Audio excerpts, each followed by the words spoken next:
बिस्मिल्लाहिर्रहमानिर्रहीम। Welcome to IT city studio channel. अपने इस वीडियो में हम देखेंगे कि हम अपने इमेजेस के बैकग्राउंड को मुख्तलिफ तरीक़ों से किस तरह से रिमूव कर सकते हैं। अक्सर औक़ात ऐसा होता है कि हमें अपने इमेजेस के साथ काम करते हुए उनके बैकग्राउंड को रिमूव करने की ज़रूरत पड़ सकती है। इस सूरत में देखते हैं कि हमारे पास कौन से टूल्स मौजूद हैं जो कि आसानी के साथ बैकग्राउंड को रिमूव करने के लिए इस्तेमाल हो सकते हैं। यहाँ पे ये बात भी बताना चलूँ कि डिपेंड करता है कि आप किस इमेज के बैकग्राउंड को रिमूव करना चाह रहे हैं और आप फोटोशॉप का कौन सा वर्जन यूज़ कर रहे हैं। क्योंकि फोटोशॉप 2020 की अगर बात करें तो फोटोशॉप 2020 में हमारे पास एक ऐसा टूल मौजूद है जो कि बहुत आसानी के साथ बैकग्राउंड को रिमूव कर देता है। आपको जस्ट एक सिंगल क्लिक करना होता है। मिसाल के तौर पे अगर हम यहाँ पर कुछ इमेजेस को देखें, मैंने पहले से कुछ इमेजेस यहाँ ओपन कर रखे हैं। इस तस्वीर में देखिए एक क्लियर बैकग्राउंड है, कोई कम्प्लेक्स बैकग्राउंड नहीं है, यानी एक ही कलर का बैकग्राउंड है और एक सिंगल पर्सन इस तस्वीर में मौजूद है।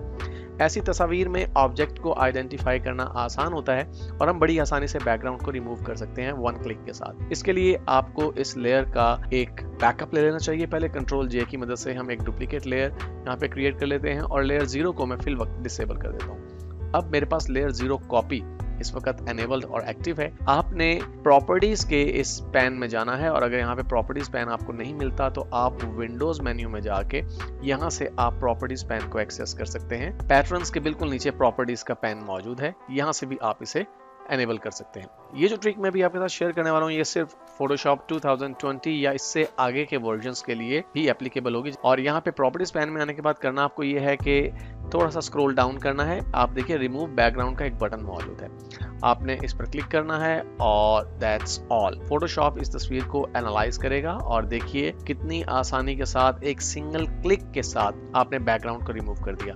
लेकिन एक्चुअली बैकग्राउंड रिमूव इस तरह से हुआ है कि आपके इस इमेज के साथ एक फिल्टर अप्लाई कर दिया गया है। आप यहाँ पे देख रहे हैं कि एक फिल्टर है जिसकी मदद से बैकग्राउंड को रिमूव किया गया है। तो इसे आप नॉन डिस्ट्रक्टिव वे कह सकते हैं बैकग्राउंड को रिमूव करने का। किसी भी टाइम आप इस फिल्टर को मॉडिफाई कर सकते हैं और प्रीवियसली हम बात कर चुके हैं कि फिल्टर्स किस तरह से काम करते हैं और आप किस तरह उन्हें मॉडिफाई कर सकते हैं। यहाँ पर देखिए मैंने एक इमेज के ऊपर एक और लेयर इंसर्ट कर रखी है और इस लेयर में एक कार है जो कि मैं इस सीन के अंदर ऐड करना चाहता हूँ। अब अगर इस कार के इस व्हाइट बैकग्राउंड को हम रिमूव करना चाहें तो इसके लिए हमारे पास क्या तरीका है। और मैं आपको ये भी बताना चाहूँ कि किसी भी टास्क को अटेन करने के लिए, किसी भी काम को करने के लिए फोटोशॉप में मल्टीपल वेज मौजूद हैं।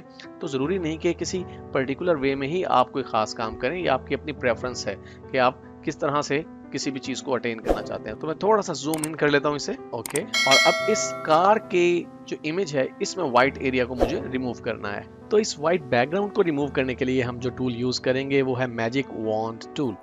हम मैजिक वॉन्ड टूल की मदद से किसी स्पेसिफिक कलर के पिक्सल्स को डायरेक्टली सिलेक्ट कर सकते हैं जो कि आपस में एक दूसरे के साथ जुड़े हुए हों। यहाँ पर ये चीज़ इंपॉर्टेंट है कि जब आप मैजिक वॉन्ड टूल का इस्तेमाल करें तो टॉलरेंस लेवल को देख लें कि कहीं बहुत ज़्यादा टॉलरेंस ना हो। मिसाल के तौर पे अगर टॉलरेंस लेवल 100 पे हो और मैं यहाँ पे क्लिक करूँ तो जहाँ पे हम क्लिक करेंगे वहां से मिलते जुलते जो पिक्सल्स होंगे वो सिलेक्ट हो जाएंगे और अगर टॉलरेंस ज्यादा होगा तो फिर उस पिक्सल का कुछ वेरिएंट भी सिलेक्ट हो जाएगा। मिसाल के तौर पे जो कार का कलर है वो भी व्हाइट है, लेकिन वो वैसा व्हाइट नहीं है जैसे कि बैकग्राउंड पे मौजूद व्हाइट कलर है। तो अगर मैं 100 टॉलरेंस के साथ इस व्हाइट बैकग्राउंड पर क्लिक कर रहा हूं तो आप देखिए कि हमारे पास कार के बहुत से हिस्से भी सिलेक्शन के अंदर शामिल हो गए हैं। मैं Ctrl+D की मदद से सिलेक्शन को खत्म करता हूं और मैं टॉलरेंस को रिड्यूस करके लेट्स से 10 पे ले जाता हूं और अब की बार क्लिक करता हूं तो देखिए कि काफी हद तक प्रिसाइज सिलेक्शन हो गई है हमारी गाड़ी की।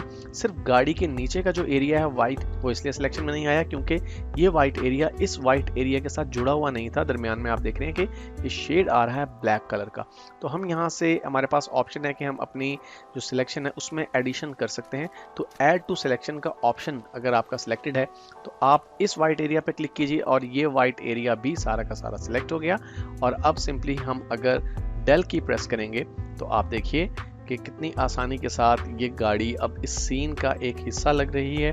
अगर हम इसे Ctrl+0 की मदद से अपनी स्क्रीन को एडजस्ट करें तो देखिए कि बहुत आसानी के साथ व्हाइट बैकग्राउंड हम मैजिक वॉन्ड टूल की मदद से रिमूव कर सकते हैं। अब बाज़ इमेजेस ऐसे होते हैं जहाँ पे आप मैजिक वॉन्ड टूल का इस्तेमाल नहीं कर सकते, या फिर अगर आपका फोटोशॉप वर्जन 2020 से प्रीवियस है तो फिर आपके पास ऑब्जेक्ट सिलेक्शन का ऑप्शन भी मौजूद नहीं होगा।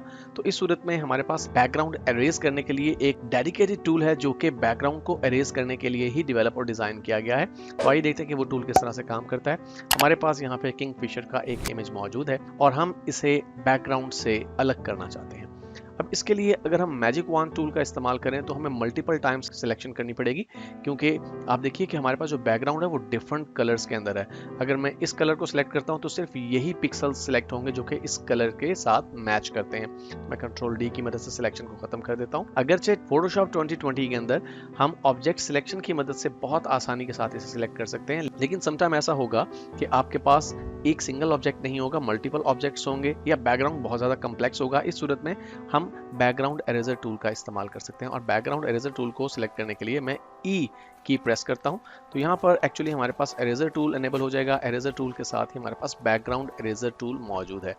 लेकिन इससे पहले कि मैं इस टूल को इस्तेमाल करूं, मैं अपनी इस लेयर की एक डुप्लीकेट बनाना चाहता हूं। कंट्रोल जी की मदद से मैंने इसे डुप्लीकेट किया और जो नीचे वाली लेयर है फिल वक्त इसे मैं डिसेबल कर देता हूं। अब हमारी लेयर 0 कॉपी जो है वो एक्टिवेटेड है। अब ये बैकग्राउंड एरेजर टूल दोबारा से मैं सिलेक्ट करता हूं। यहाँ पे आपके पास टॉलरेंस का ऑप्शन मौजूद है और टॉलरेंस बिल्कुल उसी तरह से काम करेगा जैसा कि अभी हमने मैजिक वॉन्ड टूल के साथ डिस्कस किया। मसलन अगर आप टॉलरेंस को बहुत ज़्यादा बढ़ा देंगे, लेट्स से कि अगर मैं इसे 100 पे ले जाता हूँ तो फिर क्या होगा, मैं अपने ब्रश का साइज बढ़ा लेता हूँ तो होगा ये कि जिस जगह पे आपको इस ब्रश के सेंटर में एक क्रॉस हेयर साइन नज़र आ रहा है, एक्चुअली ये वो जगह है जहां से पिक्सल्स को पिक किया जाएगा, उन पिक्सल्स के कलर को पिक किया जाएगा और फिर हम अगर एक मर्तबा क्लिक करके इसे ड्रैग करना शुरू करें तो आप देख रहे हैं कि ये अरेज हो रहा है। लेकिन देखिए टॉलरेंस 100% होने की सूरत में जो हमारा इमेज है वो भी साथ में अरेज हो रहा है। तो मैं कंट्रोल जी की मदद से इसे अंडू करता हूं और मैं टॉलरेंस लेवल को कर देता हूं कम।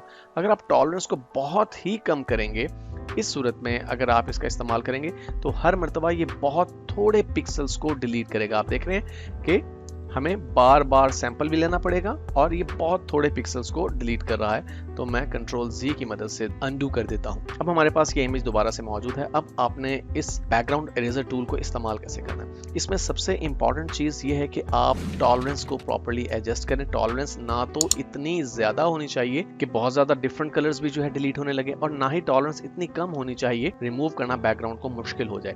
अब इस तरह के इमेज में हम एक काम और कर सकते हैं जो हमारे बैकग्राउंड रिमूवल प्रोसेस को आसान बना सकता है। वो ये है कि हम यहाँ से कोई भी दूसरा सिलेक्शन टूल सिलेक्ट कर सकते हैं। मसलन मैं लेजो टूल को सिलेक्ट करता हूँ और इस बर्ड को जिस हद तक मुमकिन है मैं सिलेक्ट करता हूँ, लेकिन रफली, बहुत ज़्यादा बारीकी के साथ नहीं, बल्कि मैं इसे रफली सिलेक्ट करता हूँ। ये देखिए ये सिलेक्ट हो गया। अब ये सिलेक्शन में आ गया।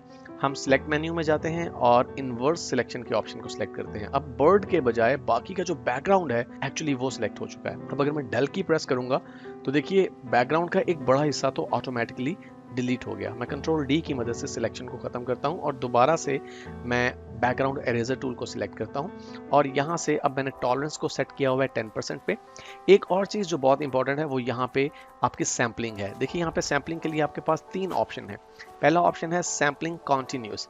सैम्पलिंग कॉन्टिन्यूस अगर आप करेंगे तो मैं जहाँ पे क्लिक करूंगा वहां का सैंपल लिया जाएगा और मैं जैसे जैसे आगे मूव करता जाऊंगा ब्रश को तो देखिए हर जगह पे पहुंचने के बाद ये ब्रश एक नया सैंपल कॉन्टिन्यूसली पिक कर रहा है, जो कि हम नहीं चाहते। तो जो दूसरा ऑप्शन है ये बहुत कॉमनली यूज किया जाता है सैम्पलिंग वंस, यानी आप एक मर्तबा जिस जगह पे क्लिक करेंगे जब ये क्रॉस हेयर साइन जिस पोजीशन पे होगा उस पोजीशन के नीचे जो पिक्सल्स का कलर है सिर्फ उसे सैंपल के तौर पे पिक किया जाएगा और फिर आप इसे आसानी के साथ देखिए ऐसे एरियाज पे भी ले जा सकते हैं जो कि दूसरी पोजीशंस पर मौजूद हैं और वहां से भी आप उन कलर्स को रिमूव कर रहे हैं। अब आपको बार बार सैंपल लेना पड़ेगा, यानी देखिए जो कलर आपने पहली मर्तबा पिक किया था वो रिमूव हो गया। अब आप यहाँ पे एक सैंपल ले लीजिए और देखिए आप इस तरह से रफली इसे रिमूव कर सकते हैं। फिर सैंपल ले लीजिए और फिर आप इसके ऊपर फेर दीजिए इस तरह से और फिर आप सैंपल लें और फिर इस तरह से आप रिमूव कर दें। अब आप देख रहे हैं कि हर मर्तबा हमें क्लिक करना पड़ रहा है किसी स्पेसिफिक पॉइंट पे सैंपल लेने के लिए। तो इस तरह से हम मल्टीपल सैंपल्स लेके, थोड़ा टाइम तो इसमें लगेगा डेफिनेटली, लेकिन अल्टीमेटली हमारा इमेज जो है वो क्लियर हो जाएगा। तो मैं इस प्रोसेस को थोड़ा सा फास्ट कर देता हूँ।